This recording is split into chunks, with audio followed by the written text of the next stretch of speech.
Senate have formally declared that Gaius Julius Caesar is an enemy of Rome, that I am a criminal, that all of you also are criminals. I can abide the law and surrender my arms to the Senate and watch the Republic fall to tyranny and chaos.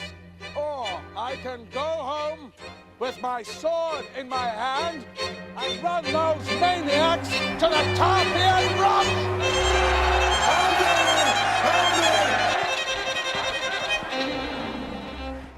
Welcome, Caesarians and Pompeians, soon to join the ranks of the Caesarians. I am making this documentary for one purpose, to defend Caesar from wild accusations which are hurled at him, in antiquity and in modernity. I believe Caesar to have been a saviour of the Republic, a great reformer of the most brilliant of minds.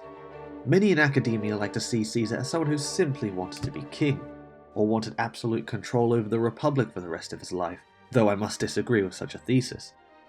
It is clear in my mind that Caesar was a Republican, and that this whole falsehood of the Roman Civil War's essence as Caesar versus the Senate has been perpetuated by the emotions of the Optimate senators. Caesar himself stood neither in the Populare camp nor the Optimate camp. Instead, he was divided from such a false dichotomy. He utilized the divide of the two factions to his own advantage, to shape the res publica in his own image. Caesar himself was maltreated by the Senate. They repeated deceitful accusations, manipulated his friends into becoming traitors, threatened him, bribed men against him, among many more actions of that utmost conniving spirit, which can only belong to such an archetype natural to the Senate. Furthermore, Caesar had proven himself as arguably the greatest general to have ever lived in Roman history, in fact even in all history. Though what else is underestimated and underappreciated about Julius Caesar is his reforming genius and his philosophy. For me, Caesar represents a great man of many abilities, from science to politics. A strong figure which a nation needs during dire times. He also stands as a representation of reality, something against the artificialness of our modernity. Going back to military achievement, during his decorated career as a general, Caesar proved himself not only to be the best general of his generation, but of Rome's entire history up to that point. He conquered the indomitable Celts of Gaul. He subdued and drove back the inexorable German. He defeated Scipio in Africa, and he forced his fellow triumvirate, Pompey, to flee to Egypt. Caesar even made kings like Pharnaces II bend the knee, by simply marching, as Napoleon would have put it.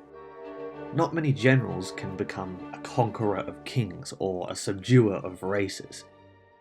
As Caesar said himself, Veni, Vidi, Vici. Everyone knows of Caesar's military genius. However, what people are unaware of, as mentioned before, is his reforming genius.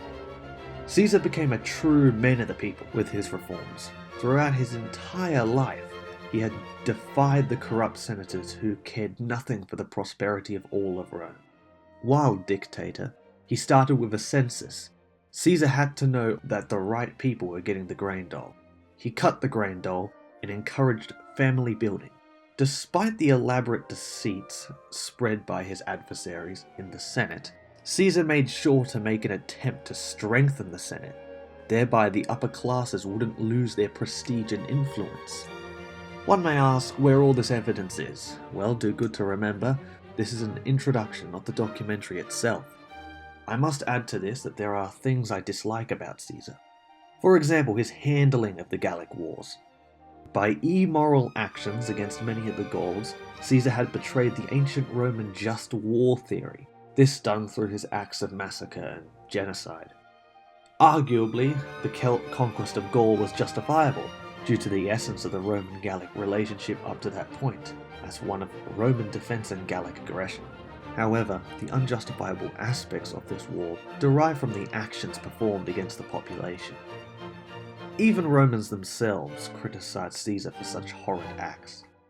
Many of you are probably concerned by the direction and bias this documentary is about to take. Actually, I would say you are right for your concern. This documentary does not claim to be unbiased. Instead, it is my unapologetic opinion of the past. I'm a resolute Caesarian, and I hope to make all of you the same. Though it is biased, I want to stress that my opinions are not unfounded. This bias is founded upon strenuous research, thinking, and discussion. Unlike other YouTube channels, I'm not going to pretend that my position is one that is completely unbiased, due to the nature of academics. The fact of the matter is that too many people believe in truth as this sort of element which is self-evident, and that we can figure it out in some way. However, in many cases it is simply up to one's own interpretation and opinion of the discussion. I believe one of the issues facing our academic field are the anti-objective truth class, as well as the purely objective truth class. There are objective truths of the world, I would call authoritative truth. But not everything has an objective truth to it, due to the fact that we all derive from differing races.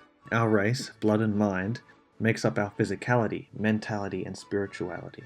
This impacts us on a metaphysical level, as well as on the mere physical level. That is why we can have differing opinions about many topics and there not be an objective truth to many of the aspects discussed. For this reason, I have been pondering whether or not to create a series titled My Bias. This series would go through my entire identity, explaining how this impacts my opinions on the topics I cover.